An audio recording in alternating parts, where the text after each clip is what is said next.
I can use that can bump up the sound. So again, Aha. let's start this again. So welcome to FaceTime with Todd Wharton, Rena. It's a pleasure to have you. It's a pleasure Um, to be here. yeah, I'm glad we worked it out. I was just explaining to people, you have a huge resume. First of all, you're a wonderful human being. I love talking to you. And it's ladies' night, and it's also, Respect and Women's Month, so I got to respect some of the Awesome. greats right here. And then tomorrow night, I have a great woman as well, DJ Redbottom, who's an international female DJ. So I figured let's just chop it up at the end Friday, which is great. I And love that. yeah. I mean, listen, at the end of the day, everybody knows I created this whole company for my mom. So if you don't appreciate the women in your life, you know, I don't know what you're doing because you gave me 9 months of my life to be here for at least 80 of my years. So the least I can do is say thank you. Yes. So Oh, you're a good son. I try to be. So Rima, I see a little bit of background. You're right now on location, correct? You're going to be doing a new play right now that you have to go to in an hour, correct? Yes. It's virtual. We're going to be doing it virtually. So So what's the show about? it's called Becky Shaw and it's written by a woman writer. Hmm. Oh God, I can't think of her name right now. Okay. Let me look at that up. But anyway, it's a really great play about relationships and really funny and witty. Um, Relationships between man and woman, uh oh, those relationships that you have with your best friend that is a man and best friend is a woman, relationships with parents. It's really really funny. Okay. So what's the role that you're playing in this show right now? So I'm playing the mother of Susanna, and I'm also Okay. Susanna Slater. We're both named Susanna, but I go by Susan and she goes by Susie. Do you guys ever get it So that shows you confused? how crazy it is. Hmm?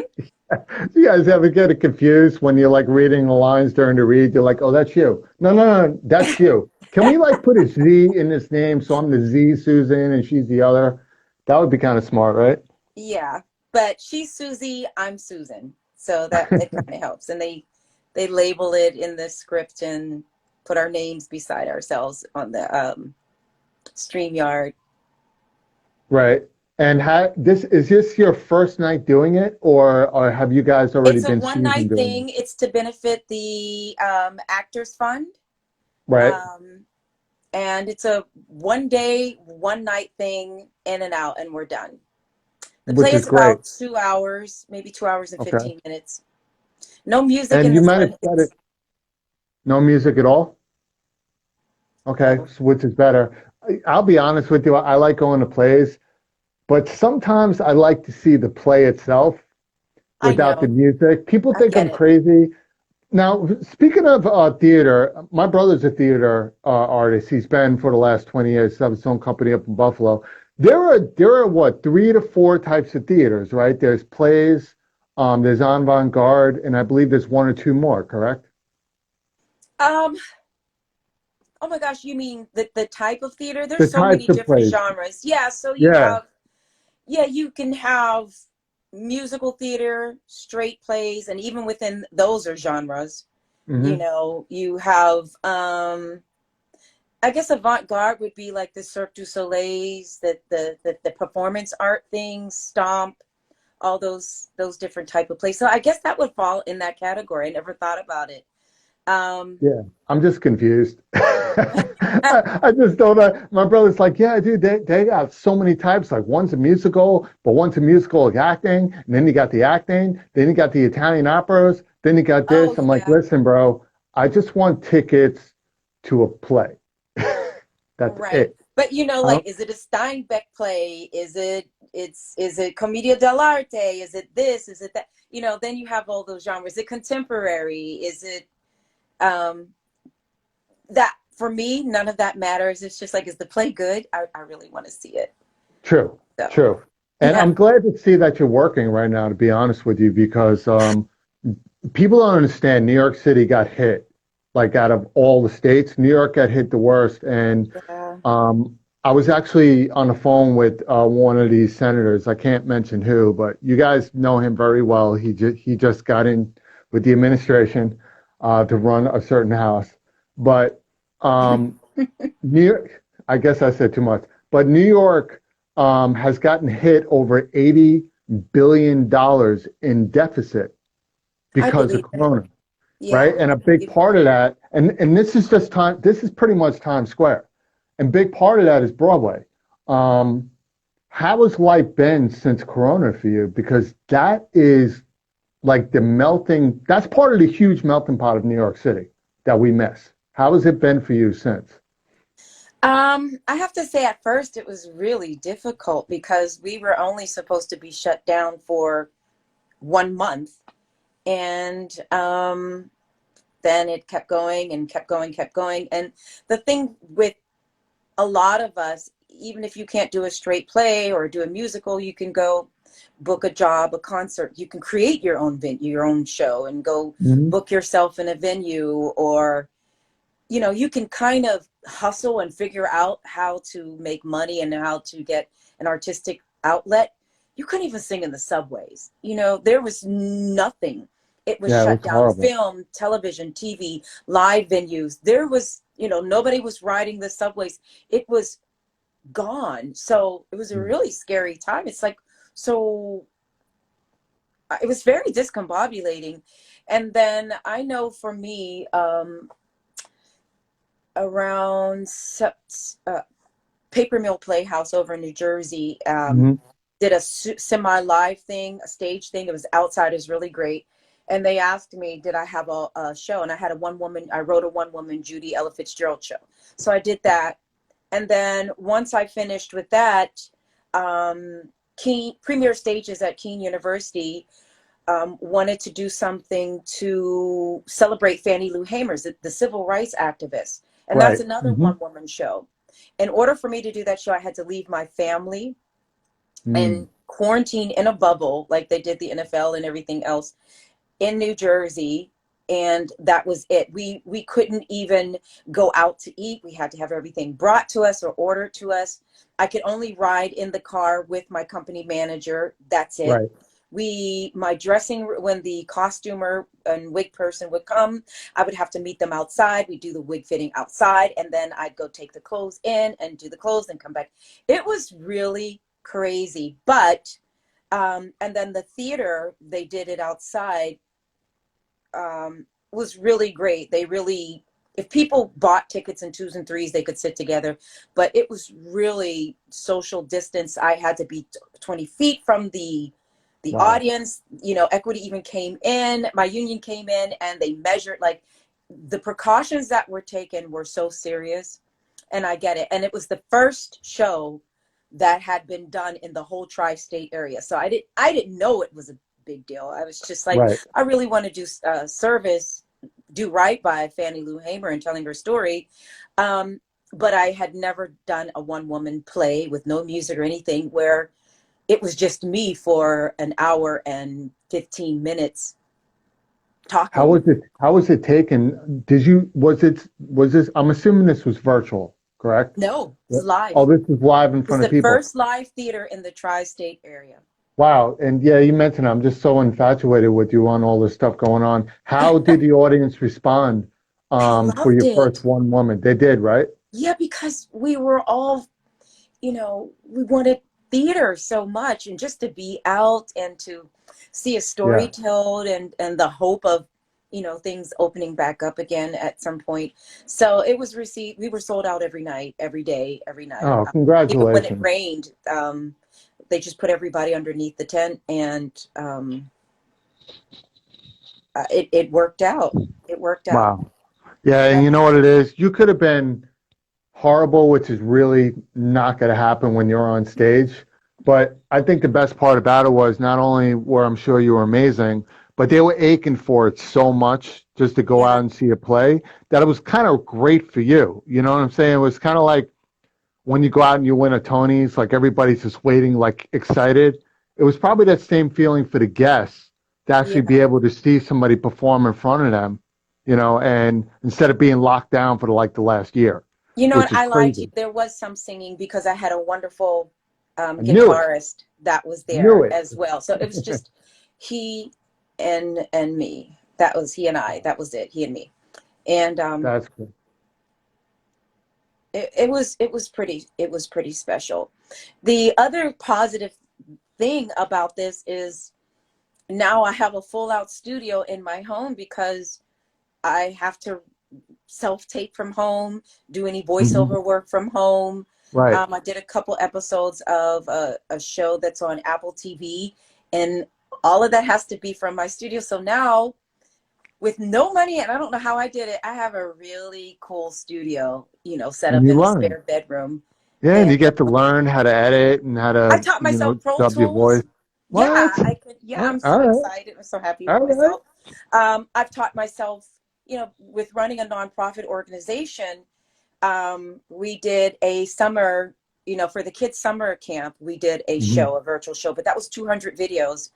And I had Hmm. to send that out to an editor. That's about $3,000 just to have somebody edit Easy. that. So guess Easy. who learned how to edit?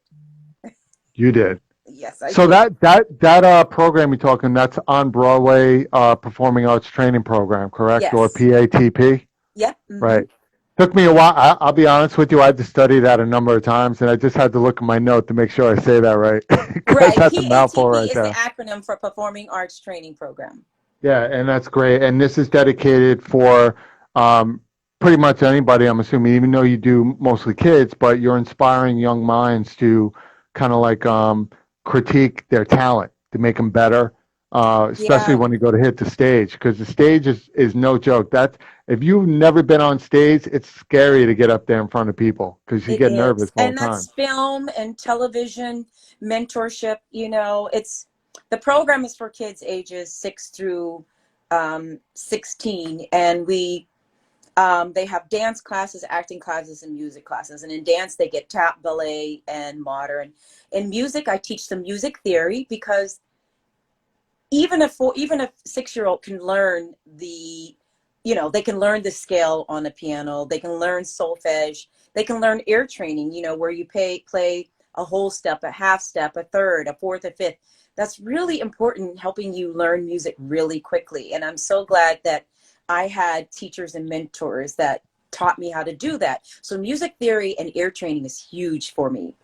And Hmm. then we teach them choral singing because singing is one that a lot of people don't realize. Right, And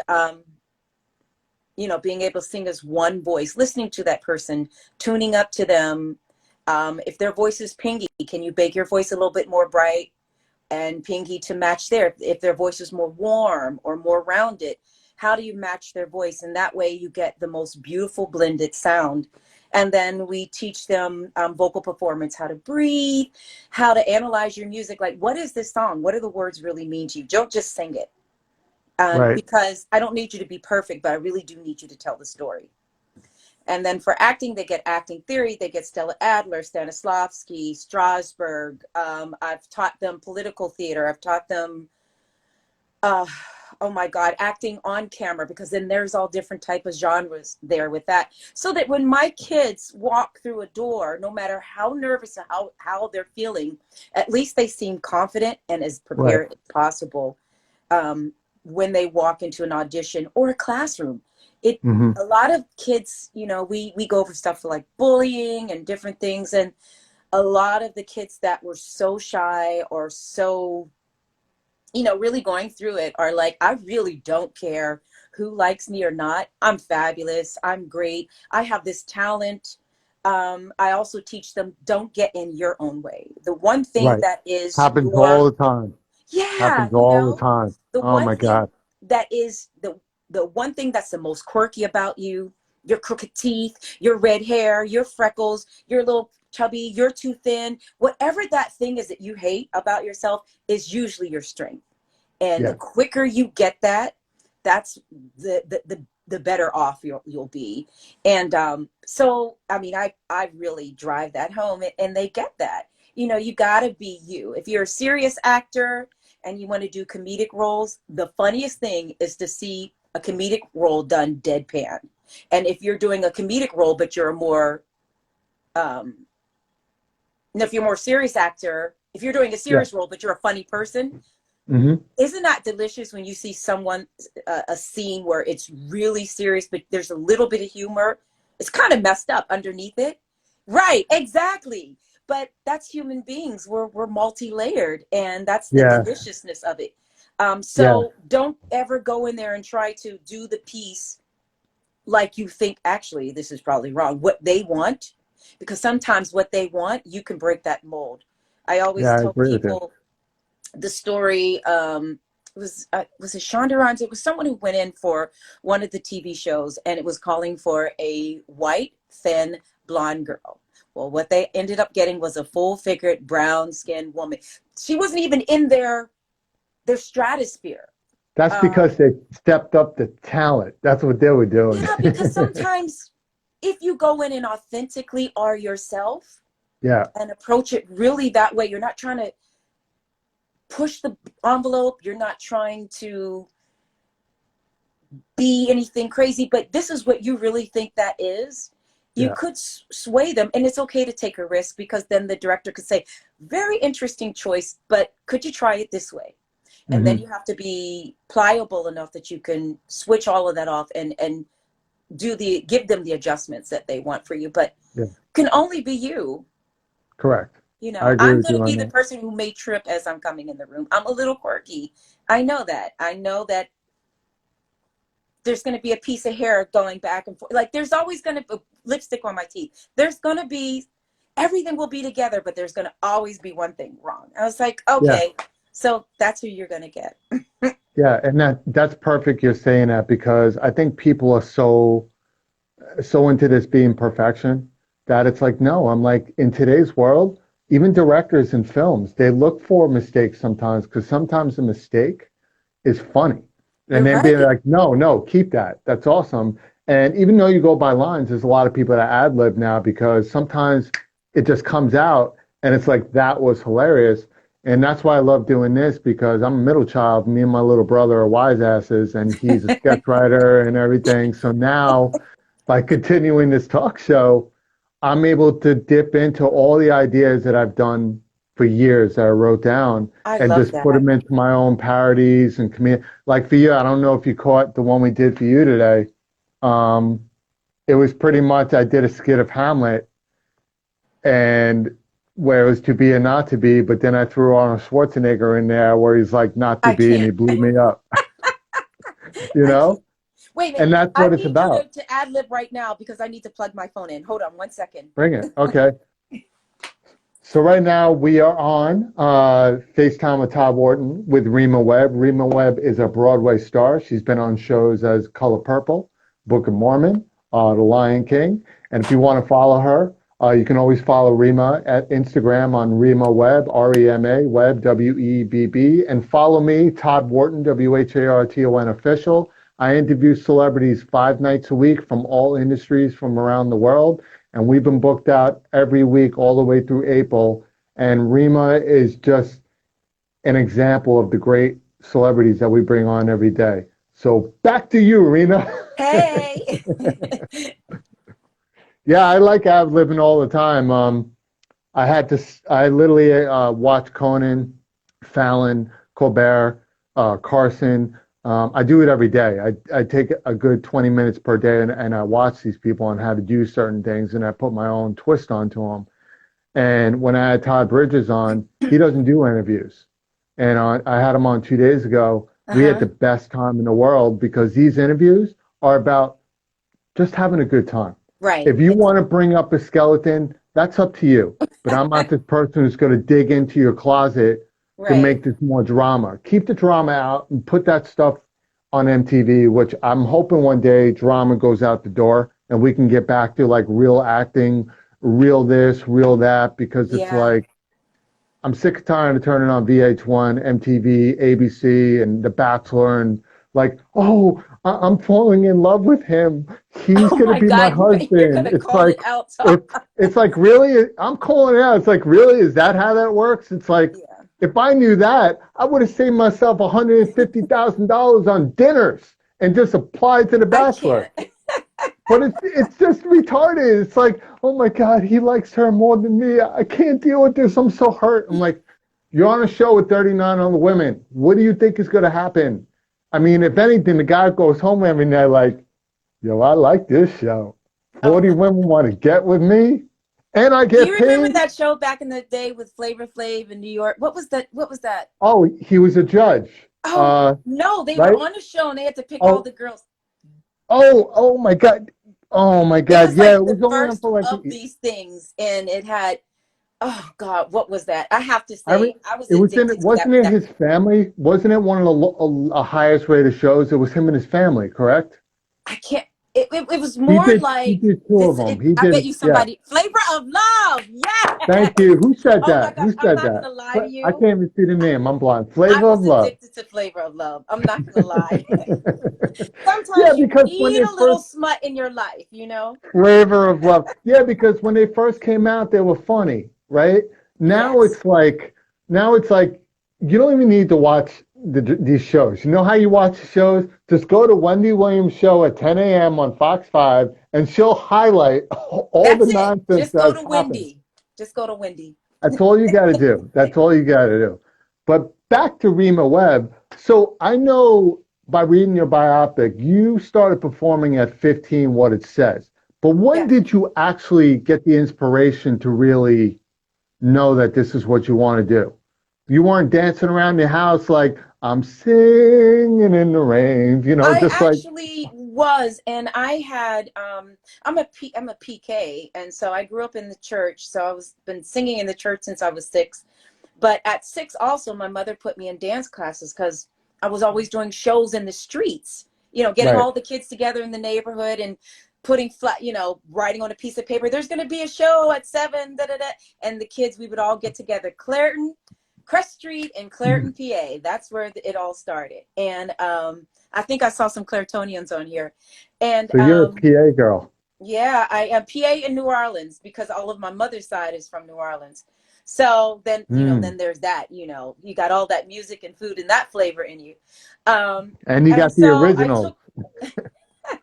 so I took dance from ages 6 to 14. And then like around 12, that's when I really realized that a woman in my church named is Corabelle Christian. And I also have a cousin, she's passed now, Aubrey Sharp. She started teaching me piano around 8 years old and Hmm. music theory. And Wow. just from there on, I started singing at all the events, like the Women's Day events and, the church building fun event. And then if they had events around my city or surrounding cities, I would sing there. But it wasn't until I was 15 and I auditioned for the Civic Light Opera Mini Stars in Pittsburgh. And that was my first real professional paying gig. Wow. And myself, Billy Porter, Billy Billy, Porter, really? yeah, Harton, all of us started out as kids in this program called Civic Light Opera. And Hmm. I think it was like out of 1,100 kids, they only picked 22. And so it was really serious. And then at 16, my mother found Claudia Pinza, which is the daughter of Ezio Pinza, Some Enchanted Evening, his Yeah. daughter. And Oh, she do took it, me girl. Do it on. to my ears. Come on, bring out that voice. Come on, now. And she took me on at 16. I was her youngest student ever. And then I followed her into the University of Pittsburgh and continued to study with her there. And then, like a lot of people don't know, I studied classical for 10 years. And then I also went to Italy to school with her and Right. studied there. And at that time, Luciano Pavarotti was one of our mentors. And it was just really an awesome experience. And to really sing a full opera and have that experience. And then a few of us were asked to stay behind. And, me growing up in the church, I had a whole lot of spirituals in my back pocket. And they loved those, the spirituals. And so I stayed behind and did like a series of concerts of African American spirituals classically. So that was like my little niche. So I stayed behind and went down to the Italian Riviera and stayed with her there and a few other people and did that. So that was an experience of a lifetime. But I was also singing in the jazz clubs of Pittsburgh to put myself through college. So I was getting in a little trouble because when it got toward the end of time for me to be auditioning for agents in New York, my teacher was like, okay, you have to take this seriously. You can't be singing in those clubs. And I said, oh, okay. I was like, I can pay for college and I love jazz. So Yeah, jazz is great. she came to see me one night. She snuck in Okay. and she came to one of Very cool. those things. And then I'll never forget the next day. And at that time I was training every day. And I heard Cynthia Rima, I came to see, she would only talk to me in Italian. I came to see you in, and it also helped me. I minored in Italian. So I did all my thesis. So my thesis in Italian. I wrote my papers in Italian. I started dreaming in Italian at one point. So she told me that I came to see you. And she said, I get it. You do that just as well as you do this. So I'm no longer going to pressure you or, try to influence you. You're really going to have to sit with yourself and figure out what you're going to do, because I understand now. And I just thought that was so, Oh um, yeah. that was just such a Inspirational. turning point for her to be that gracious and Yeah. to let me go like that. And I do think that I really miss singing classically, but I would Yeah. have regret if I had left musical theater and gospel and R&B and jazz. I love it so much. I would be unhappy that that wouldn't have been a part of my life. I know. I mean, you're naming all the genres that I love. You've been to Italy. You're a beautiful sister. Like I'm a little bit heart pumping Yeah. right now. You know what Oh, I'm saying? I'm thank gonna you, be like, Todd. so Ooh. Rima, man, Rima, when are you gonna be single, Rima? Okay, this old lady. Oh, come on. I, I don't see no old lady. I don't see no old lady. Come on now. Anyway, I'm going off track. Hold on. It's Let me okay. get professional. Let me Okay. get professional. Um, so Italy, yeah, that's pretty amazing. I mean, every time I speak to an actor, the one thing they say they always never regretted was taking on musical theater. Most actors say by taking musical theater, it enhanced their talent, it enhanced their range to take on different roles because there's a stepping stone on what's difficult and not.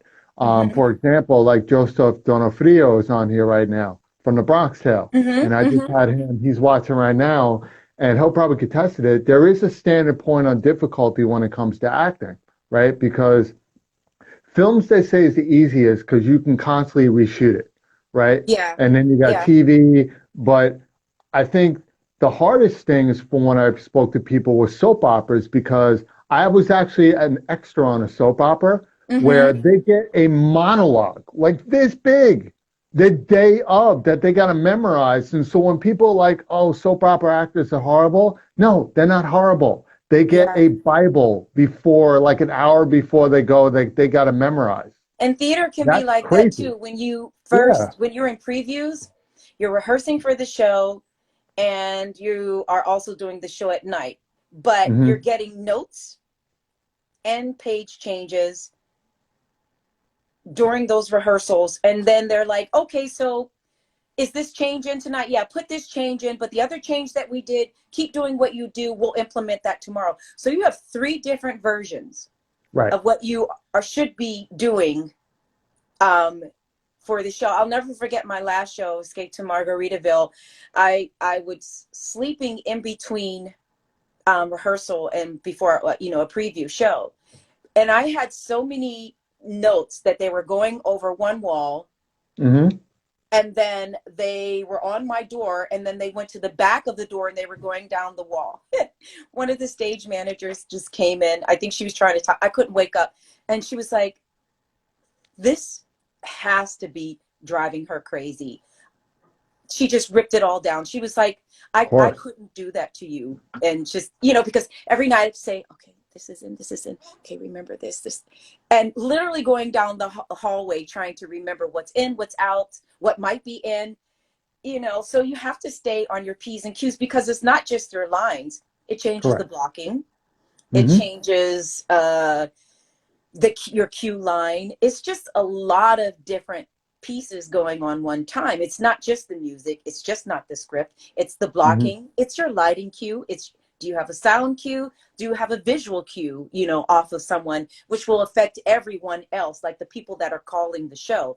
If you don't Right. get your cues right, you could throw everything off because everybody's depending on each other. So it's Correct. a lot of moving pieces, and then there's your costume changes, your wig changes, your backstage choreography, because when you have so many people in the show with crew, stage management, hair, makeup, and wardrobe back there, and things are going up and down in the wings, you have to make sure that you cross at a certain time, that you wait for something to happen at a certain time so you don't get killed. Um, Right.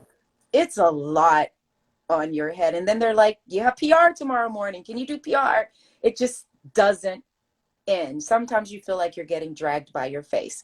So when you do have to go do film and television, your work ethic is usually very impeccable.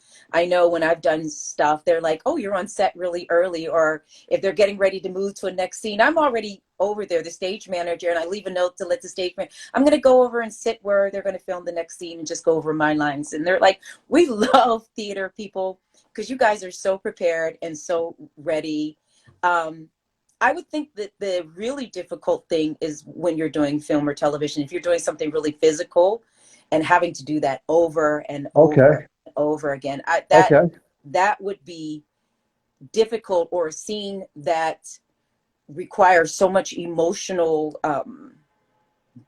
baggage, or emotional depth. That could be hard, because I know for Color Purple, it was a great, beautiful show, Yeah, and but I wanted to talk to you about that. it was the first time I really couldn't take the train home, or like I had to go home in a car every night. Right. The show was so beautiful and blessed and wonderful. But because it was done, John Doyle directed it like a play with music, where most times you never left the show, whether you were in it, the scene or not, but you were a part of the scene or observing the scene in some Right. way. But you have to be focused the whole time, you have Hmm. to be Correct. engaged and still. And then the content was emotionally draining. We were just so tired. And I didn't Oh yeah. realize until I did my next show, which was more physical and more dancing, but I didn't feel like that. I didn't realize being that emotionally invested for Hmm. an hour and 45 minutes could take such a, um, just could be, could cause so much fatigue. Yeah. So it's really interesting. So Yeah. I You can have to be in imagine if shape. people are doing things that, the thing about acting is to be able to act. I'm not a method actor, but if you're doing certain things, you kind of stay in that state so that you could realize that text and realize that story in a way that you don't even know that you're still in that space. Hmm. Because a lot of times you're doing something, even in theater, and it'll take a month or two or a week or two, and something will click in you in a way that's never clicked before. And you go Hmm. to a different space. You thought you were in the zone, but then you can go into another space that you've never gone before. And sometimes it's hard to disconnect from that. I think the thing about being a great actor is to be able to go into that and to be able to disassociate when you need to. But we're human, you know, Yeah. that's not Correct. always possible to do. And Hmm. especially if you are really committed to telling the story, not about singing the best notes, not about doing the best blocking, not about dancing the best, not about getting the best beat, but if you're really committed to telling the story, nothing else, you don't care who's out in that audience, you only care about listening to your other actors and telling the story, that can be emotionally exhausting. Oh yeah, without a doubt. Speaking of all these players, I know you've been in Ragtime, Lion King, Violet, Book of Mormon, and then obviously what we're talking about now, The Color Purple. Um, Not you've had such a great career path so far, such great plays, but you've also had the honor of working with some great people and meeting some great people, which is not a lot of people can say that. I mean, first of all, Heather Headley, that's my girl. I like he is. Yeah, I could And we rock did that Lion fast off. King together before she even came. She was my Yes. Monopoly buddy. Oh my God. These are people like Heather Headley and the, and I've and Billy Porter. These are people I want to interview as well. But with you, you met Danielle Brooks. You worked with, right? Yeah. You worked with Cynthia Erivo and the great Jennifer Hudson. And Hmm. you're talking about not just good actors, but amazing voices. And you And have an good and amazing beautiful voice too. people inside. All of Oh those my God. people.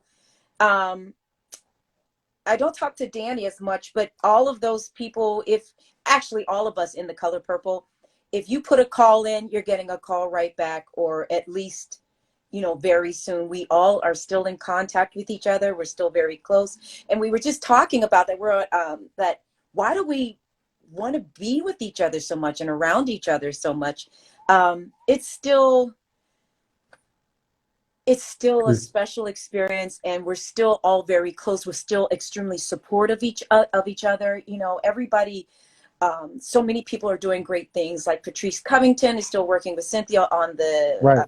on the show, and she's another awesome person. Carrie Comp, everybody, Angela Burchett, Antoine Smith, Danny, Cynthia. I could go on and on. Jamaris. Um,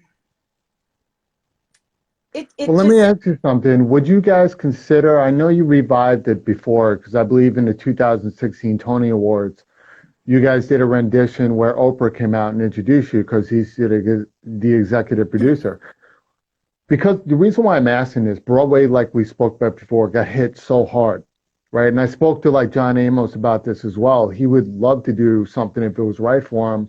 Broadway is in need just a jump start, like, and I think the way to jumpstart Broadway is to bring back all the amazing shows that really made the most money, but also bring back not only the cast, but the celebrity star, like star-studded Broadway, right? Celebrities need to step up and get Broadway back to his feet. And that's how Broadway's going to do it, because it's no downplaying on any actor that's in Broadway. But this point right now is when the stars need to step out of the limelight of the movies, come to Broadway, and every show should be a packed house because of who they Well, are. I have to say, in defense of my celebrity colleagues, a lot of them are doing that. Some of them are doing these pop-up series with Lincoln Center and different benefits and different things. So there are quite a few that are coming together to do this. And they Awesome. are really stepping up in a big way. I know Classic Stage Theater, which John Doyle is the artistic director, they're doing Hmm. their benefit, and he has everybody that's coming in to do that. So slowly but surely it's coming together, and those people are stepping up. I have to I would love it. say that. Well, Yeah, and I'm sure are it's you going to bringing keep color? happening. I hope so. Are you guys going to bring Color Purple back? Well, they're making, yes. The reason why I'm asking, and I'm putting this out right now, there's no force, but I want to say this live because I'm true to my word. People know that. I run that big Times Square Peace concert every year, which is becoming humanitarian awards now. Right. Mm-hmm. Big, big event that's happening here in New York now. I would be honored if we could speak about it by allowing Color Purple to do like a 7 or 8 minute thing, maybe a little longer, on that stage in Times Square to all the people that buy tickets all the time to let people know Broadway is back. Oh, that would be great. Talk to those I producers, our senior producer. you put me in touch with them, I guarantee I'll Talk make to it work. Mr. Scott. Well, we got to talk offline when you're not performing. If I can get a call with him, I'll have his publicist on the phone with mine from Macy's, and we'll work it out because that's something I want to add to the show this year by bringing a few Broadway shows on. Oh, that would be Um, awesome. well, think about it. By doing that, you can give away ticket sales, right? Or free tickets as like it'll be a raffle. Let people get some free tickets. There's red carpets. It's a great opportunity I want to help out New York City as much as possible, and I have to especially admit, right Color there. Purple, we didn't know. Even just recently, we've met and done a few things because Broadway Records just released Color Purple on vinyl. So they did like a whole On rollout vinyl. with that. Yes, it's on vinyl. Now, where All is right. my record? All right. And they, we, did some some promo things with them, and it was just so good to be on that show. I felt so bad for the host and the producers, because when we first came on, we did it virtually. We were so excited to see each other and so in love with each other. We could see them trying to say, okay, but we were like, what's going on? And da-da-da. And then we had so many stories because we spent so much time together on the stage and off the stage, and we still do. There's something really special about that cast, and and that includes Danielle and Jen and Cynthia and Yeah, Heather and Miss Holiday. because you're good people. And, I Yeah, always tell and that people I that, attribute that to John Doyle. I have to say, when I went in for, and this happened to a lot of people, my first audition, I went in and I auditioned, and that was great. He asked me a few questions, and then I went back again. And he actually read my resume. He said, I see you here. You have this one woman show. I had another one woman show. Tell me a little bit about that, because I noticed when you audition, you look us in the eye, you bring us in. It's very cabaret. And I said, you know what? That's just me. I come from the church. I have to connect to people when I sing. It's just something that I naturally do. I hate looking over people's heads and singing, even when I'm internalizing. There's something about looking at you and telling you the story. And he asked me about that, and he started asking me about myself. And next thing I know, he's like, oh, get a chair, sit down. Todd, I don't think I sang in that second audition. not at all. I don't remember singing. And I was like, oh, that was really different. I have no idea how that audition just went. I called my agent. I was like, I really can't tell you how it was. I was like, it was lovely. It was different, Yeah. but I really can't tell you what it was. It was just a really lovely audition, whether I get it or not. Hey, And listen, sometimes it happens like that. yeah, It's and a good role. right. And I'll never forget, I went to Pittsburgh. I went home. It was the first time I had been back home in maybe 15 years. And I Hmm. did my one woman show there at the Pittsburgh Cultural Center. And they were just opening. It was like one of the first shows. And it's tied to Benedum Theater and Civic Light Opera. And so the same people that were there on the board of directors for Civic Light Opera when I was a child came to that show. And people from all aspects of my life that were part of my life growing up were there. It was so emotional. And he waited for me to finish that show. And I went into my dressing room. He's like, great show, my love. Really good. So I just have one more thing before we go out to dinner with everyone. Oh my God. He was like, so I just want you to know you booked Color Purple. I was like, what are you talking about? I was like, that. He was like, yeah, you booked it. He was like, I've known for a couple of weeks now, but I wanted you to get through this show, because I think I was doing another show with Billy Porter. I finished that, went straight into my preparing for this concert. And he was like, I just wanted you to get through everything. And I've known for a while, and I just figured this would be the best way to end such a beautiful, Oh time. my And he said, God. you've been working like a dog, and I really Yeah. didn't think you could handle anything else anyway. So Yeah. Mr. Rashad Chambers is my manager, and Wait, I think I know Rashad Chambers. I'm sure you do. And he's a I Broadway do know producer as Rashad. well. Yeah, tell Rashad. Todd Wharton says hi. I do know Rashad. Okay, I I will. had him on my phone, on my old phone. Yeah, that's I a know small world I right don't do there. it as much, but Rashad is my rock. I used to talk to Rashad every single day. It didn't matter if he was in Thailand or Egypt. Literally, he took my call, Hmm. one of my calls when he was in Thailand. Another time he's in Egypt. On weekends, 6 a.m. No, it doesn't matter. He always takes my calls. But I figured during COVID, I would be a little bit more respectful towards him and like not Oh and yeah, not because bother him like this. no, why would you want to bother him during COVID? I mean, his calendar must be like book solid. I Right? mean, Oh, he's he's probably getting it sitting all there, together. That man is still busy.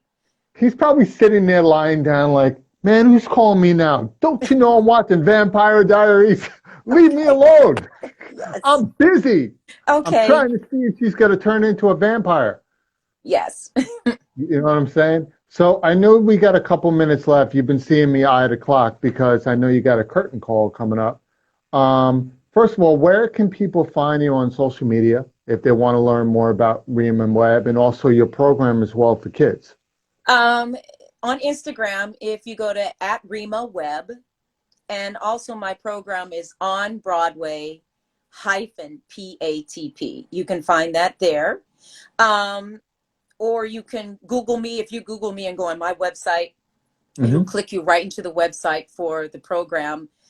We have trivia night coming up Friday, the 26th, which is also a fundraiser for On Broadway. We don't charge anything, but we say give $1. You know, it's been so great. We've had people give $20 and we've had people give $500. It's been such a blessing, but that wasn't the reason why we do it. It's such a blessing to just have some good old fun with everybody and see each other on the Zoom and play. You know, some people get really competitive and they go for the throat. It's so much fun. And it's like this. It's the jokes, it's the good time, but it's really the coming together and like the fellowship together. And I just I Todd, I'm so blessed. Even with you, like we've known each other for a while. I Eight you know, years. faith based, and I just 8 feel years. 8 years. 8 years. Crazy, right? And I just Yeah. feel so blessed that I continually get to connect with really, really beautiful, amazing people. And I'm so happy for you. You are a beast. I hope the world knows that. And it's an Thank you. Thank you. inspiration, but a good, you know, good deep down in your soul. And so that's the important thing. So connecting with all these people from Yeah. Broadway producers to my kids, they're all in that they're all on there. Some of the, you know, some of the celebrities that you all know, they come to my trivia night. But it's just the coming together that's really great. Yeah. So this Friday we're celebrating Women's Month, Hmm. and Friday the 26th, because we have to clear Passover and Easter, so we're going to do So it not this Friday, next Friday. next Friday. Yeah, we usually Right. do it every third Saturday, Right. But you had to or it move it doesn't because of the matter, like past. every 4 weeks.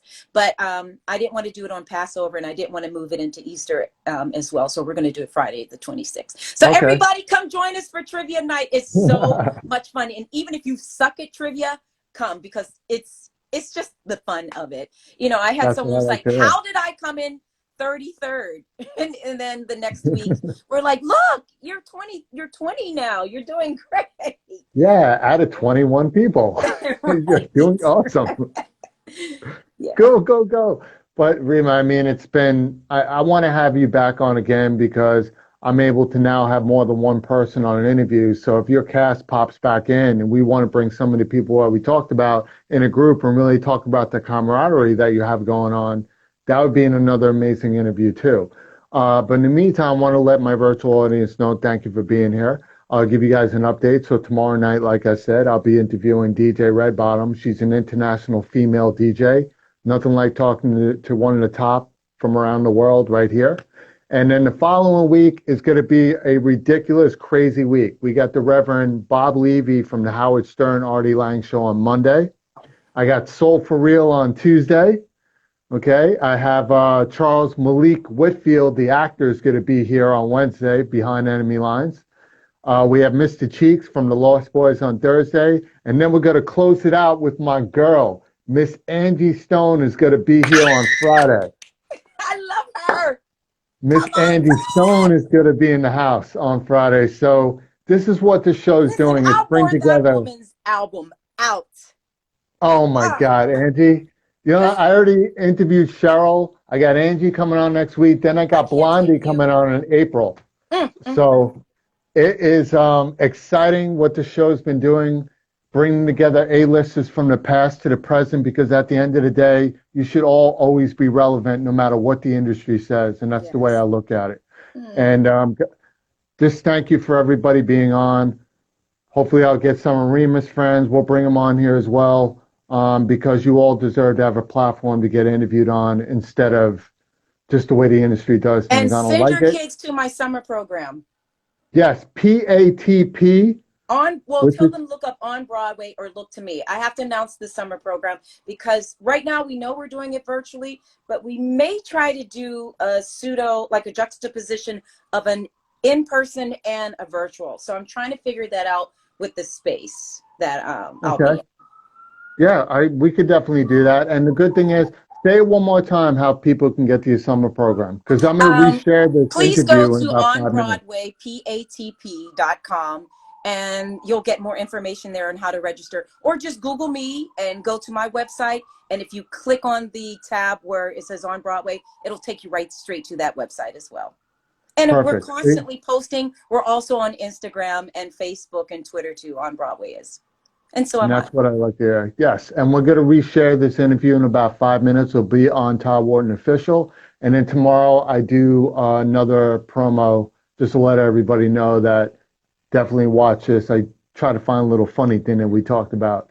And but it's always going to be up. You're always going to be welcome back to this show because eventually I will be getting my studio with the studio audience. So it's about bringing it up. So you're always welcome back. Always. Thank you, Todd. Yeah. And Thank thank you. And you. you're such an inspiration. You better manifest. You know I'm trying. You know I'm trying to do my thing. Maybe I'll use your experience one day to help me critique my voice into Okay. singing, you know, because you hit the R&B and, you know, ladies, I can't just talk. I got to be able to sing a I little, can't. you I know, can't. just a little something, something, you know what I'm saying?